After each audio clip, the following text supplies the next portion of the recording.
I'm Ben with the BTC Sessions, and this is your Bullish Bit, brought to you by bitrefill.com, the easiest place to shop and get all of your needs met with Bitcoin and Lightning transactions. You can head over here. They've got gift cards from Amazon, Walmart, Steam, Uber, Instacart, Airbnb, Apple. The list goes on, but they have you covered. You can be living on a Bitcoin standard like me, and BitRefill has been a godsend. So head to bitrefill.com and use code BTC Sessions at checkout for discounts.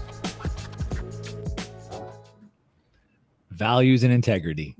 I'm not embarrassed to admit, I talk about it often. I did get deep into Bitcoin, and then I fell down the crypto rabbit hole. I spent a couple years telling people it's blockchain, not Bitcoin. I'm guilty of that. And after doing my research for years, I was like, wait a minute, this is all smoke and mirrors. And about 2019, I signed out of that. And I did have like this crypto research business I was in with my partner, and he kept going. And he made a lot more US dollars than I did, a lot more. I had to kind of sit back and watch him go on to make a lot of money. And it was integrity, right? It was like, I realized that was a smoke and mirrors. I didn't want to spend my life.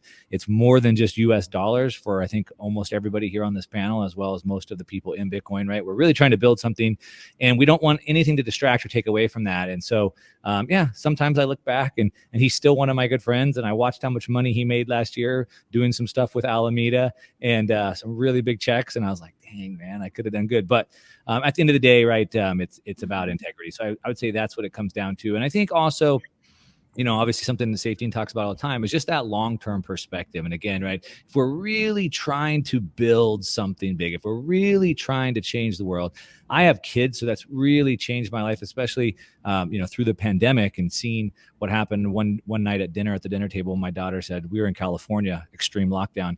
And she said, well, at least we can go outside now. And I was like, what? Wait, did she just say we can go outside? Like, I'm an American, right? We're free. And so it's like, I've just kind of come to this point where like, man, we need to stand up. We need to build the world that we want. I believe that's built on Bitcoin. It hinges off of that. And so, integrity. Yeah.